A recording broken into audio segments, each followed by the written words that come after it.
So that's where my initial stop was. That's how I came up with $31. Colleen asks, was the option sold by a stop loss, or do you have to be present to place the order? You can use a stop loss order in options. However, I would suggest that you don't do that because there is some possible additional slippage. Wait for the options to open when your sell alert is triggered or your stop alert is triggered, and go into the market and sell them out.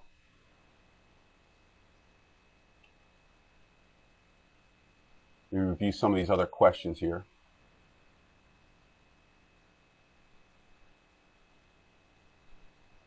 Tim makes a great point. Part of the reduction in loss was due to controlling only 200 shares instead of 250.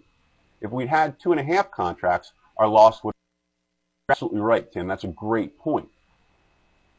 However, it's still less. If we were able to buy half an option, we still would have had a better and more durable stop.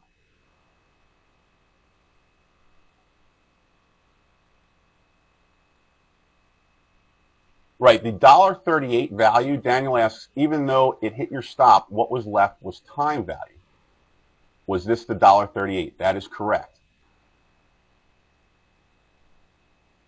Gary asks, why is an option worth $1.38? Time value increased? This is really a great question. You guys are asking great questions. This is about the probability distribution of outcomes. And that is really one of the topics that we cover in Options GPS that, due to the nature of today's discussion, I can't really get into all that with you. The option still has value because there is still a possibility that it can finish in the money. Remember, this is only 3 weeks in, so we only had 21 days of the original 57 go by. So therefore, there's still some value. I hope that answers everybody's questions. I tried to get them all.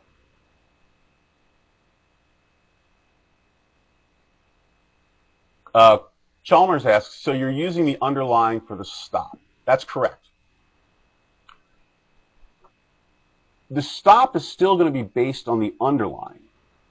And just because the option has value still and you haven't reached your maximum loss, that doesn't mean that you want to not take the position off the table. Your stop is stock-based, but your position is an option. So you need to use a stock, the same stock as, same stop as with the stock. You're just going to have some residual value from the option, which will help better control your risk. Jack asks, should you sell the option or hold on to it? It may go up some. It may, Jack. But let me ask you this. If your stop was triggered and you owned the stock, you wouldn't be holding on to it. So the stop is still valid. But this is more of a mental stop. The stock has penetrated 31, and therefore you should get out of the position, whether it's options or whether it's stock. The stop has been triggered.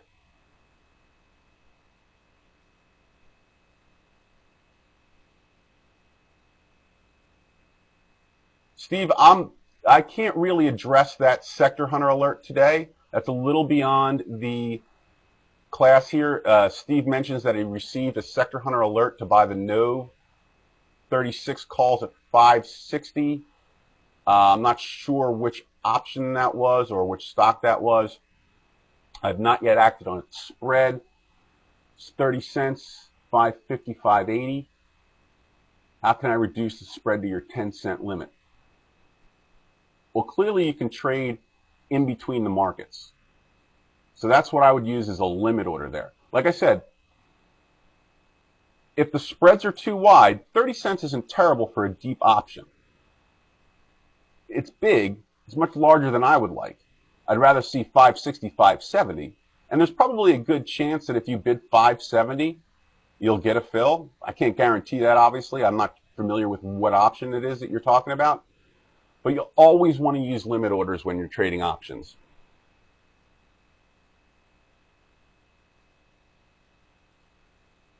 Just reviewing some of the questions here.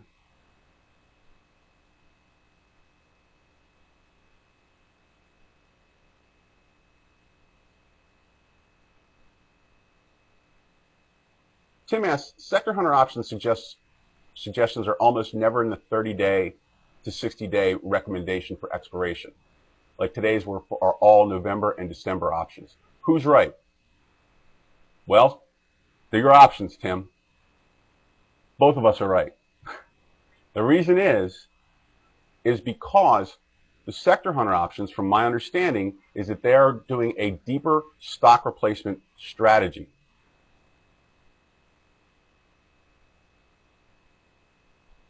Whereas here, we're really trying to follow the trend.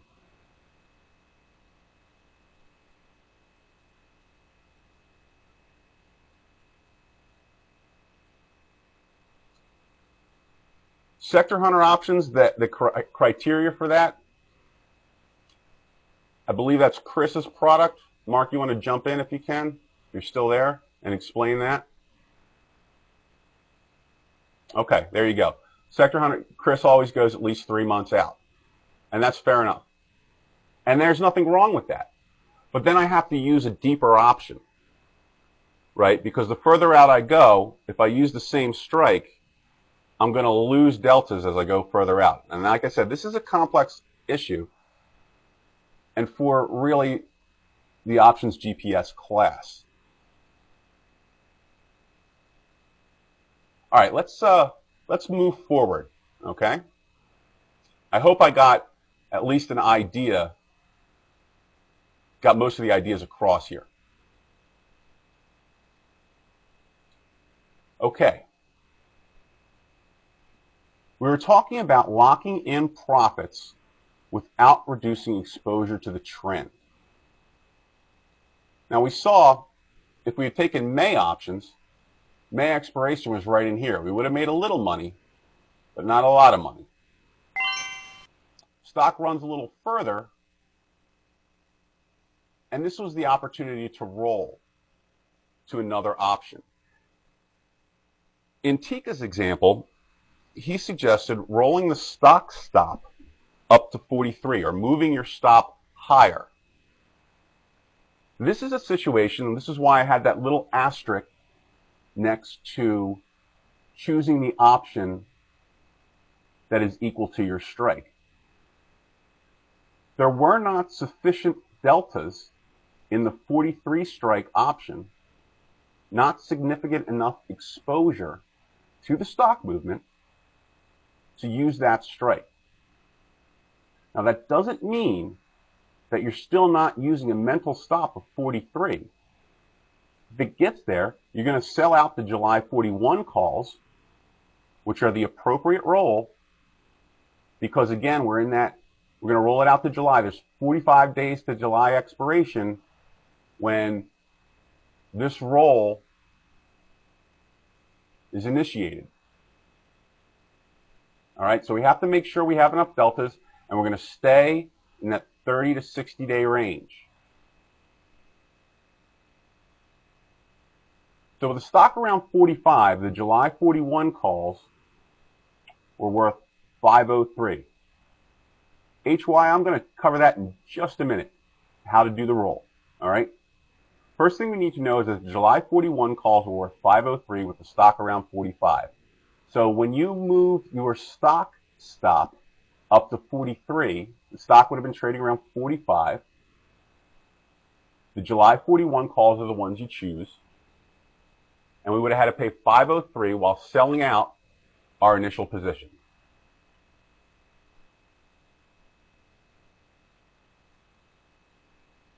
I came in late, so how much delta are you looking for? I'm looking for 75 to 85 deltas. All right, let's do the math on this one.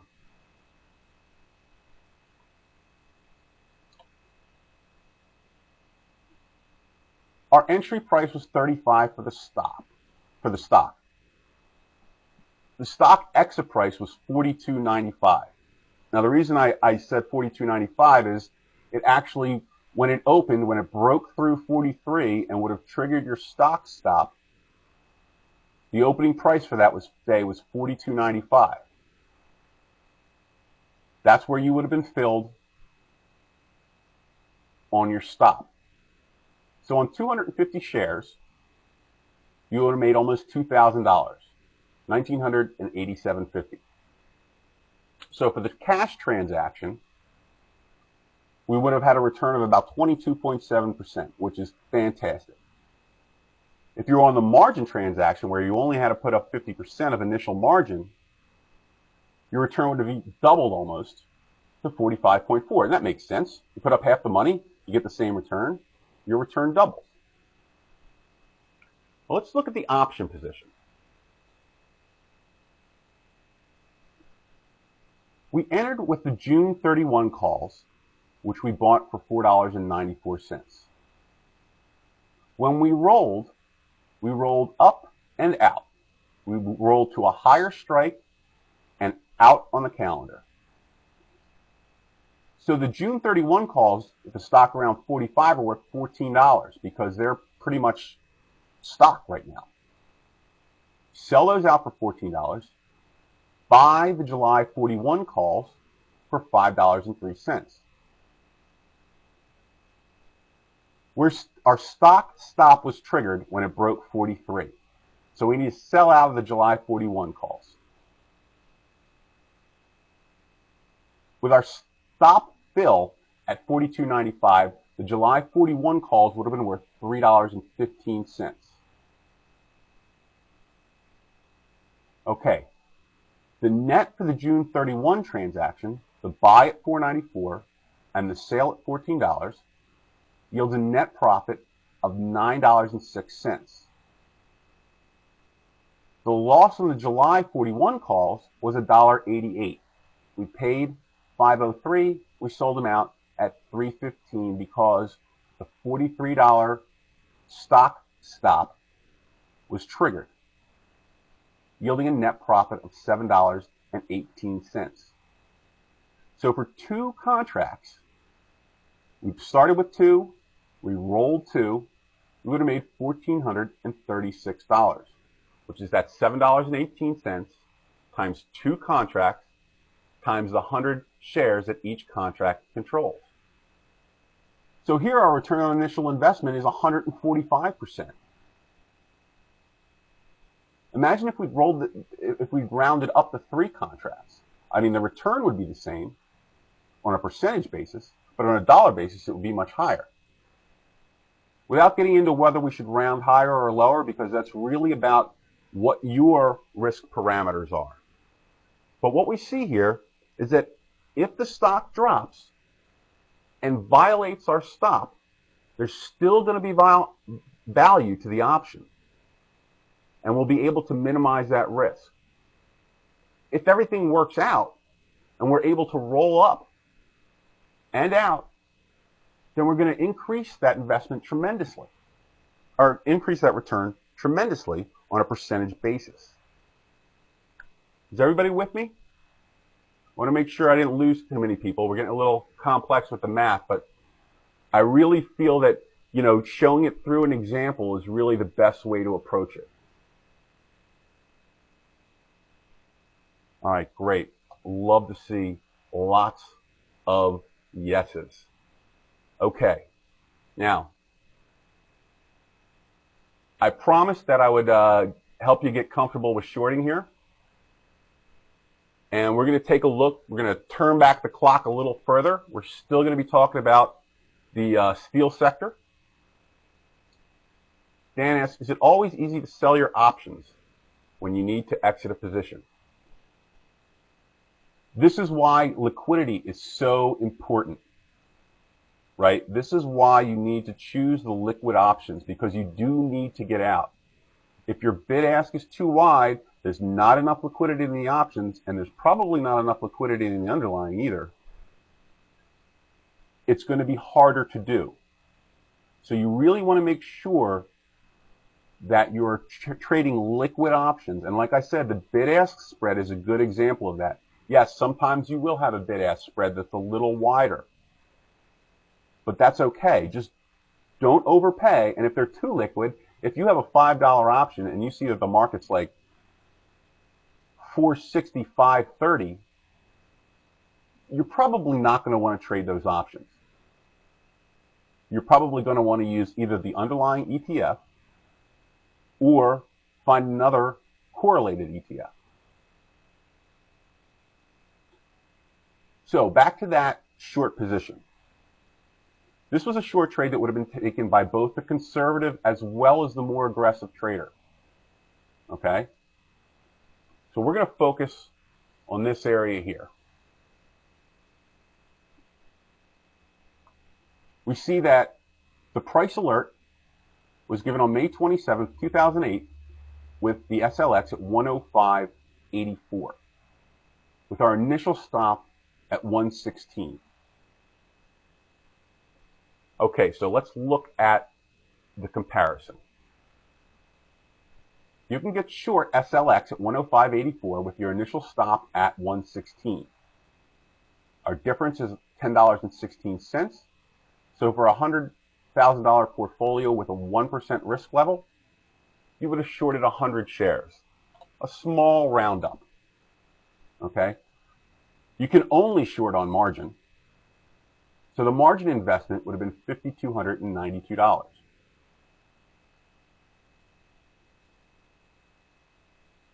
Remember, each option contract controls only 100 shares of stock, so in this case, we're only going to use one contract.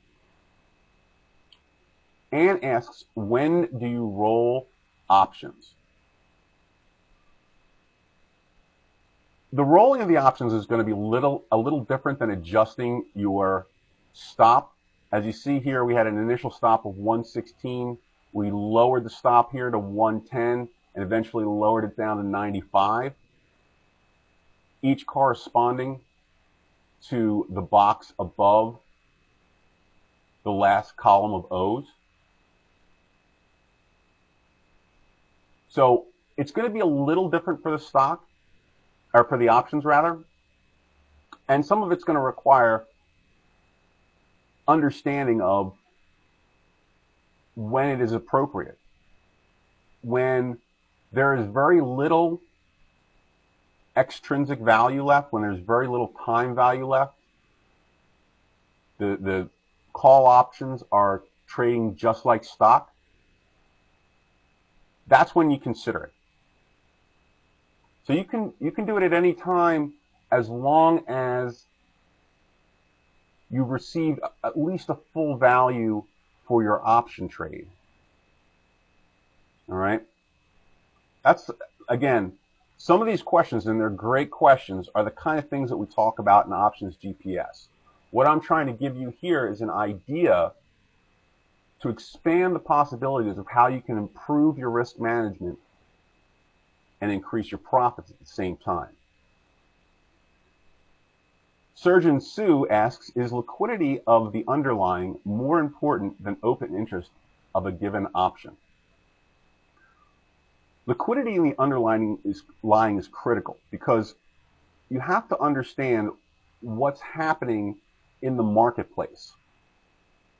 When I was a market maker, all right, I would hedge my option positions with stock because it was liquid and more easier to hedge with than using other options a lot of the times. If I immediately am faced with a position that means that I have to sell or buy 1,000 deltas, it's easier to do it in the stock than it is to do it in the options. So whoever is taking the other side of your trade is going to be hedging it likely with stock. So if there is liquidity in the stock, the options market makers can provide tighter markets and more liquidity in the options. Now we got a long question here from Scott. You choose your option strike and position size based on the number of shares of the underlying, which in turn is based on 1% of the stock. But when you use options with the same underlying based stock, you most certainly have less risk. True. It seems that if you tried to put the same amount of risk with options as you will with the stock, your actual return would have been bigger. So the reward per risk unit would be greater than your ROI calculation. Okay, Scott. The reason that I use the ratio of if you're going to buy 100 shares of stock or you're going to short 100 shares of stock, you're going to use one option contract, you don't end up over leveraging yourself. Options by definition have leverage built into them. And there's good leverage and there's bad leverage. If you chose to do 5 of these contracts because your margin investment was $5,000, then you would be taking on too much risk. Right, Carla. Hey, Carla. Carla's in the Options GPS program. Great to see you here. Carla, you've probably been through the stock replacement strategy, right? So you know exactly what I'm talking about. Okay, so let's get on with this example here. Richard says you can use a delta of greater than 90 for a signal to roll the options. Richard, I'd let it go a little further than that. I'd like to see a 95 delta. But anything 90 or greater is certainly, valid. I'd like to see 95 though, because that means all the extrinsic value has come out and these options are pretty much trading as close to stock as an option can.